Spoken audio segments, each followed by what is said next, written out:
Good morning, everyone. It's 6:30 in the morning on a Monday. We're at the top of the Snake. It's dead up here, which is great. And I know you all want to see how the Viper is in a quick, unedited one take. First, let's see if I can fit in it. Maybe you noticed I can't wear shoes, and I can fit, kind of. The left side feels sort of like a coach airplane seat. It's kind of coming in on my shoulder a bit, but I do fit here. The seats are pretty comfortable. They're carbon backed, which is nice. And shut up, phone. And it's good in here as long as I'm not wearing shoes. My regular sneakers are too big for the pedal box. My driving shoes are a little too narrow for heel toeing, so I drive barefoot, and I like that. We had a Viper GTS recently, and that's supposedly the luxury one. This one's the TA. It's sort of stripped out. Other than not having a giant subwoofer here, they seem kind of the same. So, and now that they've dropped the price of the Viper by 15,000 bucks, it's worth revisiting this car with a fresh set of eyes. So for 2014, the Viper TA is 120 grand. I think next year it'll be 105, which is a big difference. But one of my favorite things about the Viper is how it sounds when you start it. It's got a snarl to it that no other cars really have. And it's got a 5-mode traction control switch, which you can do on the steering wheel. So we'll go to, it's got rain, sport, normal, track, and off. So we'll go to sport, which is halfway in between on and off. And there's a launch control, but we're not on level ground. Because it's a stick, you have to be on perfectly level ground to use it.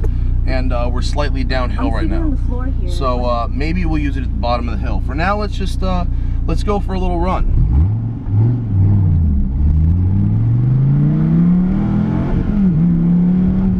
Now, this car, when you first get in it, you kind of hate it because if you're driving around the city, it can be really clunky. But when you start going fast, holy hell. So much power, so much torque, more importantly, so much grip. There is so much mechanical grip in this car. There's so much brake, so much tire, that even though people talk about these cars like they're so scary, if you use what you've learned in racing school to drive it, you can go very, very, very fast. We're gonna look for cyclists on the way down, so that if we see them on the way up, we can be extra careful. Something not a lot of people talk about with the Viper is the steering. It's so good. It's so quick. The power is just nuts, though. 3,300 pounds about, 650 horsepower, 600 pounds of torque, 295s in the front, 355s in the back. And the gearing is so long that I could do basically this whole road in second gear. There's a little third, but I'm right on the brakes again. The way the car turns in is amazing. The front end has just a ton of grip. Brakes are huge. I don't love the sound it makes, but I don't hate it either. It's in the middle. I like that it's different.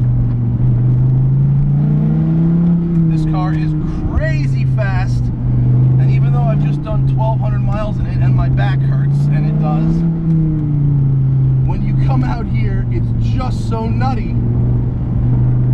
You have to love it. I mean, as far as driver involvement goes, this has to be top 2 or 3 most exciting cars money can buy at any price right now in terms of new cars. But the speed, I mean, the speed is so crazy. You know, the Snake is not a particularly fast road. It's very tight, technical. I mean, most cars you're not going faster than 40 or 45 miles an hour there, but this car is very, very fast. Now, some of the things I don't like about it, the trunk release is really annoying. You have to hit the button and pull up at the same time. The roof comes down to like here, so even though my head fits, I gotta drive kind of like this, which is a little annoying. I love that it's a stick. It's a little trickier than some to rev match, actually. You have to shift very quick for the engine to come down and meet the clutch at the same time, if you feel me. You can't lazy shift it, otherwise you just kind of miss. Also, if you're turning left, you can't see over there. I have no idea if anyone's coming or not. Oh, there's a man walking slowly here. I don't know if he'd appreciate launch control. He doesn't look happy. He doesn't look happy to see me, but that's okay. We'll just get out of here then. So much torque all over the power band. Unlike, you know, the C6 CR1, which really has an on-cam and off-cam performance, this one's really all over, very linear. I love how little you have to turn the wheel. Jesus, it's so fast. I saw one cyclist on the way up. He'll be close to the top by now, looking way over your shoulder. This car has about the least invasive traction control system allowed by law, but it really doesn't need it all that much. Unless the weather's bad or you're just using too much throttle, you don't need that much full throttle. But thank God the brakes are as good as they are, because damn, moving. It's nuts. Tons of mid-range.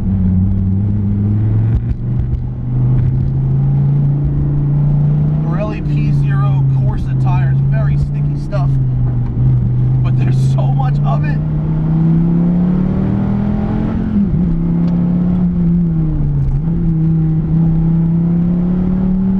It's crazy.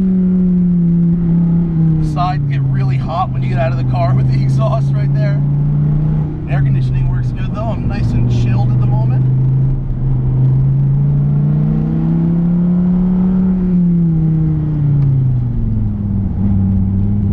Oh yes, I love this car.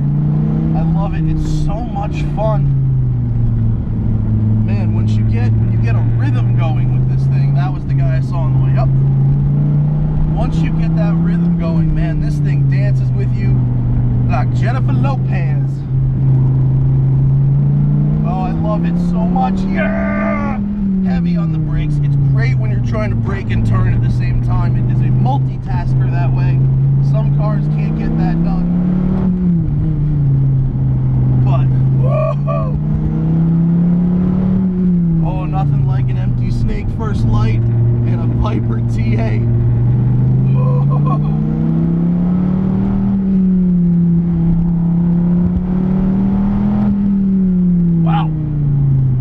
Placard on the dash says they're only making 93 of these, so I'd say get one now because they are crazy.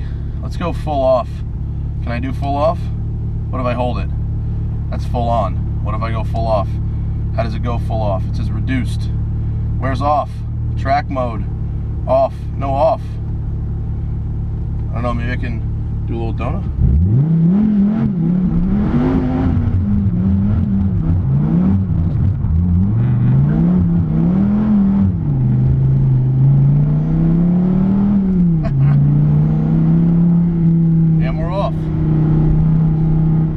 Wow, I'm gonna miss this car, man.